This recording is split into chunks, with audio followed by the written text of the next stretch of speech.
ছাত্ৰ ছাত্ৰীসকল আজিৰে পৰা আমি আমাৰ ভিডিঅ' ক্লাছ আৰম্ভ কৰিছোঁ। আশা কৰোঁ তোমালোকে সকলোৱে এই ক্লাছসমূহ খুব আমোদ পাবা আৰু খুব ভাল পাবা। এতিয়া ছাত্ৰ ছাত্ৰীসকল আমি আমাৰ লাষ্ট ক্লাছত আলোচনা কৰি আছিলোঁ প্ৰচেষ্টা আৰু ভুল পদ্ধতি সম্পৰ্কে। যিটো পদ্ধতি এডৱাৰ্ড লি থৰ্নডাইকে উদ্ভাৱন কৰিছিল আৰু সেইটো সম্পৰ্কে এই পৰীক্ষাটোত কোৱা হৈছিল যে শিক্ষণ হৈছে বাৰে বাৰে প্ৰচেষ্টা আৰু ভুল কৰাৰ ফলত যেতিয়া উদ্দীপক আৰু প্ৰতিক্ৰিয়াৰ মাজত নিৰ্ভুল যোগসূত্ৰ স্থাপন হয় তাকে শিক্ষণ বুলি কোৱা হয়। আৰু সেই সংক্ৰান্তত আমি প্ৰচেষ্টা আৰু ভুল পদ্ধতিৰ এটা খুব ধুনীয়া এটা এক্সপেৰিমেণ্ট অৰ্থাৎ খুব ধুনীয়া পৰীক্ষা এটা আমি পাইছিলোঁ যিটো পৰীক্ষা থৰ্নডাইকে 1913 চনত সম্পন্ন কৰিছিল এটা ভোকাতুৰ মেকুৰীৰ ওপৰত। খুব ধুনীয়া এটা আমি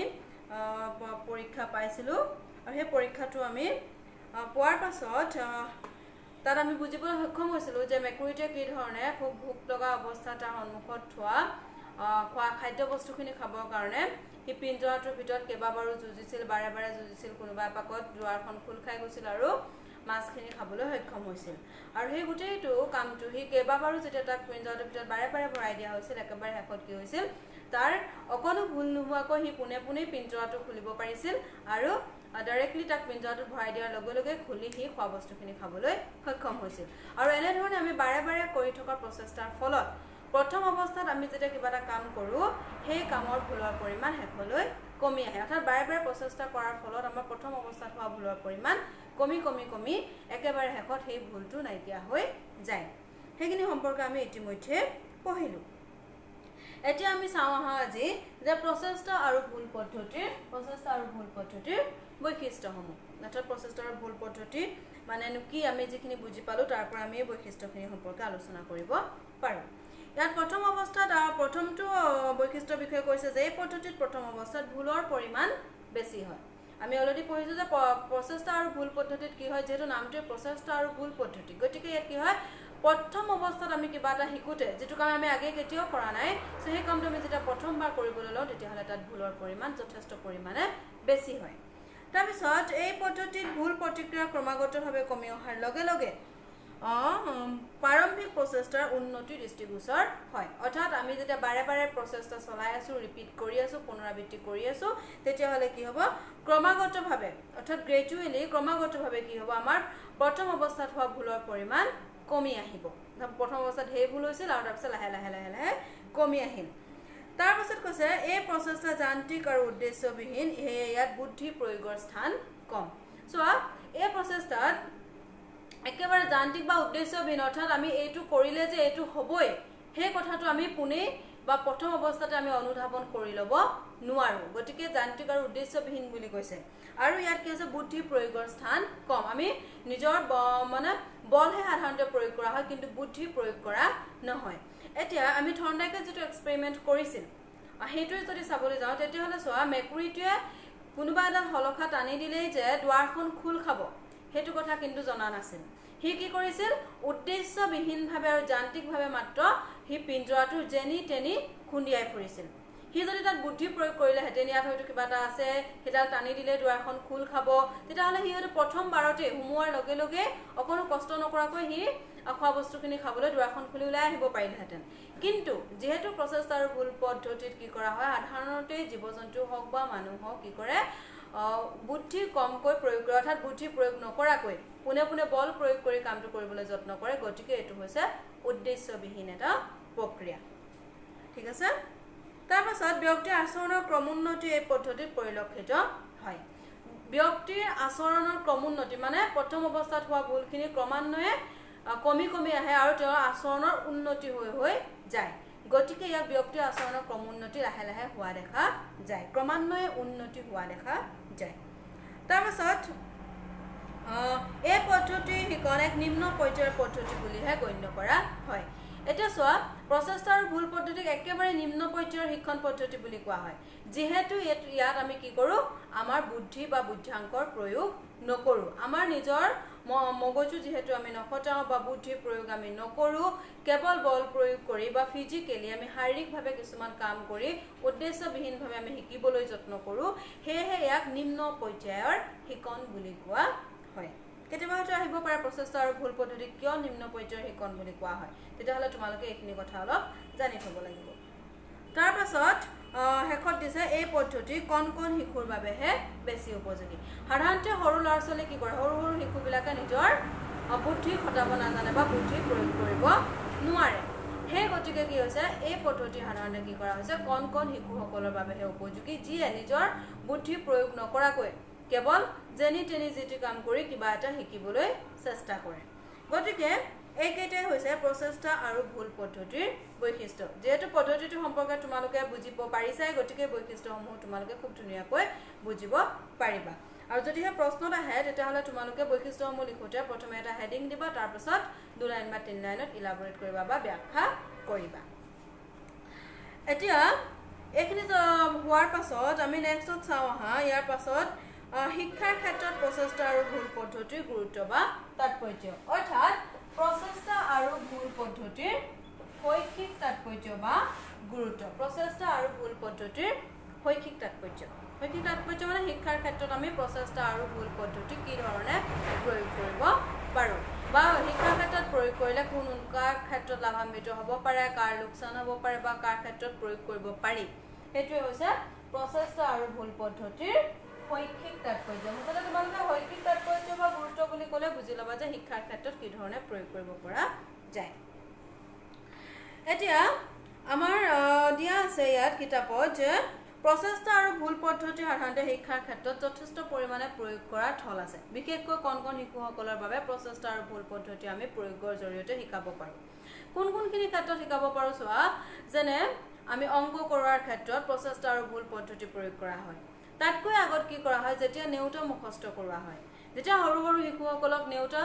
মুখস্থ কৰিবলৈ দিয়া হয় তেতিয়া সাধাৰণতে তাহাঁতে কি কৰে ব্লাইণ্ডলি অৰ্থাৎ তেওঁলোকে অন্ধভাৱে কেৱল নেউতাখন মাতিহে যায়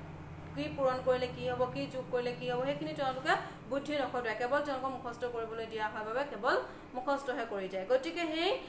অংক কৰোৱাৰ ক্ষেত্ৰত বা কি নেউতা মুখস্থ মতাৰ ক্ষেত্ৰত বা এটা কবিতা মুখস্থ কৰাৰ ক্ষেত্ৰত আমি কি কৰিব পাৰোঁ প্ৰচেষ্টা আৰু ভুল পদ্ধতি সৰু শিশুৰ ক্ষেত্ৰত আমি প্ৰয়োগ কৰিব পাৰোঁ গতিকে প্ৰথমটো শৈক্ষিক তাৎপৰ্য হিচাপে আমি এই কোন শিশুসকলৰ ক্ষেত্ৰত আমি প্ৰয়োগ কৰিব পাৰোঁ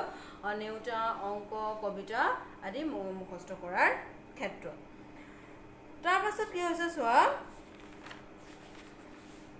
যে এই প্ৰচেষ্টা আৰু ভুল পদ্ধতি শিক্ষাৰ ক্ষেত্ৰত ব্যাপকভাৱে প্ৰয়োগ কৰা হয় আৰু পুনৰ প্ৰচেষ্টা আৰু ভুল সংশোধনৰ দ্বাৰাহে শিক্ষাৰ্থীয়ে কোনো কামৰ দক্ষতা আয়ত্ত কৰিবলৈ সক্ষম হয় অৰ্থাৎ বাৰে প্ৰচেষ্টা কৰাৰ ফলতহে মানুহে যিকোনো এটা কথা বা শিক্ষাৰ্থীসকলে যিকোনো এটা কথা শিকিব পাৰে গতিকে ইয়াক শিক্ষাৰ ক্ষেত্ৰত প্ৰয়োগ কৰিব পাৰি বুলি কৈছে আমি যিকোনো প্ৰশ্নৰ এটা উত্তৰ মুখস্থ কৰাৰ ক্ষেত্ৰতো বা মনত ৰখাৰ ক্ষেত্ৰতো প্ৰচেষ্টা আৰু ভুল পদ্ধতি কিছু শিক্ষাৰ্থীক আমি প্ৰয়োগ কৰা দেখা পোৱা যায় মুখস্থ পদ্ধতি সাধাৰণতে প্ৰচেষ্টা আৰু ভুল পদ্ধতিয়ে প্ৰয়োগ কৰা হয় আৰু সেইকাৰণে প্ৰচেষ্টা আৰু ভুল পদ্ধতিক থৰ্ণডাইকে যান্ত্ৰিক আৰু উদ্দেশ্যহীন প্ৰক্ৰিয়া বুলিও কৈছে আমি এইটো অলৰেডি পালোঁ তাৰ পাছত মানুহৰ দৈনন্দিন জীৱনত এই পদ্ধতি বিশেষভাৱে ফলদায়ক অৰ্থাৎ আমাৰ ডে টু ডে এক্টিভিটিবিলাকত দৈনন্দিন কৰি থকা কাম কাজবিলাকতো আমি প্ৰচেষ্টা আৰু ভুল পদ্ধতি প্ৰয়োগ কৰিব পাৰোঁ কাৰণ মানুহে দৈনন্দিন জীৱনত সন্মুখীন হোৱা সমস্যাসমূহ তৎক্ষণাৎ সমাধান কৰিবলৈ বুদ্ধি প্ৰয়োগ কৰাতকৈ যান্ত্ৰিকভাৱেহে কিছুমান প্ৰচেষ্টা চলোৱা দেখা যায় অৰ্থাৎ হঠাতেই যেতিয়া কিবা এটা সমস্যা আমাৰ সন্মুখত আহি পৰে যেতিয়া মানুহৰ সমস্যাটো দেখা পোৱাৰ লগে লগে তত হেৰাই যায় তেতিয়া কি কৰে নিজৰ বুদ্ধি প্ৰয়োগ কৰাতকৈ ব্লাইণ্ডলি মুঠতে যিকোনো উপায় আমি সমস্যাটোৰ পৰা ওলাব লাগে তেনেধৰণে ওলাবলৈ যত্ন কৰা দেখা যায় আৰু তেনেধৰণে ওলাবলৈ যত্ন কৰিবলৈ হয়তো সেই যিজন ব্যক্তিয়ে সমস্যাটোৰ সন্মুখীন হৈছে তেওঁ যথেষ্ট পৰিমাণে কষ্ট কৰিবলগীয়া হয় ফিজিকেলি বিশেষকৈ বেছি কষ্ট কৰিবলগীয়া হয় আৰু এইটোৱে হৈছে আমাৰ দৈনন্দিন জীৱনত আমি সন্মুখীন হোৱা সমস্যাসমূহ বা পৰিত্ৰাণ পাবলৈ আমি প্ৰচেষ্টা আৰু ভুল পদ্ধতি প্ৰয়োগ কৰা এটা পদ্ধতি তাৰ পাছত এই পদ্ধতি শিশু শিক্ষাৰ ক্ষেত্ৰত বেছি অপৰিহাৰ্য কাৰণ শিশুৰ মানসিক অপৰিপক্কতাৰ কাৰণে তেওঁলোকে যুক্তিসংগতভাৱে চিন্তা কৰিব নোৱাৰে আৰু যান্ত্ৰিকভাৱেহে সমস্যাবিলাক সমাধান হয় এইটো আমি কৈছোঁই যে শিশুসকলৰ ক্ষেত্ৰত এই পদ্ধতিটো অতিকে উপযোগী বয়সীয়াল লোকসকলৰ ক্ষেত্ৰত বা ধৰা এডাল্ট বা প্ৰাপ্তবয়স্ক লোকসকলৰ ক্ষেত্ৰত সাধাৰণতে প্ৰচেষ্টা আৰু ভুল পদ্ধতি যদিও কম পৰিমাণে প্ৰয়োগ কৰা হয় কিন্তু শিশুসকলৰ ক্ষেত্ৰত আৰু শিশুসকলে নিজেও কেৱল প্ৰচেষ্টা আৰু ভুল পদ্ধতিহে বাৰে বাৰে প্ৰয়োগ কৰিবলৈ বিচাৰে তোমালোকে কেতিয়াবা সৰু ল'ৰা এটা চাবচোন কিবা এটা কাম কৰি ভাল পোৱাৰ লগে লগে কি কৰিব সি একেটা কামকে বাৰে বাৰে ৰিপিট কৰিবলৈ চেষ্টা কৰিব বাৰে বাৰে সেই কামটোকে কৰিবলৈ যত্ন কৰিব তাৰমানে শিশুসকলে সাধাৰণতে তেওঁলোকে কেতিয়াও চিন্তা চৰ্চাৰে যিকোনো এটা কাম নকৰে কেৱল কামটো কৰি ভাল পালে সিহঁতে পুনৰাবৃত্তি কৰি থাকিব আৰু তেনেধৰণে সেই কামটো শিকিব আৰু যদি কাম কিবা এটা কৰি তাহলে অসন্তুষ্টি লাভ কৰে বেয়া পায় তেতিয়াহ'লে কি কৰিব সেই কামটো তাহতে আকৌ পুনৰবাৰ কৰিবলৈ যত্ন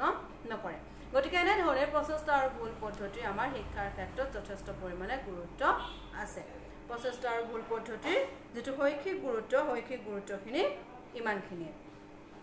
ইয়াৰ পাছত আমি একেবাৰে শেষত প্ৰচেষ্টা আৰু ভুল পদ্ধতি এটা আছে আন এটা নেক্সট পইণ্ট এইটো হৈছে সমালোচনা আমি এই সমালোচনাটো যদি আলোচনা কৰোঁ তেতিয়াহ'লে প্ৰচেষ্টা আৰু ভুল পদ্ধতি সম্পৰ্কে আমাৰ শেষ হ'ব এতিয়া সমালোচনাত কি দিছে চোৱা থৰ্নডাইকৰ প্ৰচেষ্টা আৰু ভুল পদ্ধতি যদিও জীৱ-জন্তু বা শিশুৰ ক্ষেত্ৰতে প্ৰযোজ্য হয় তথাপি মানুহে সকলো কৌশল আয়ত্ত কৰোঁতে এই পদ্ধতি ব্যৱহাৰ কৰে বুলি ভাবিব নোৱাৰি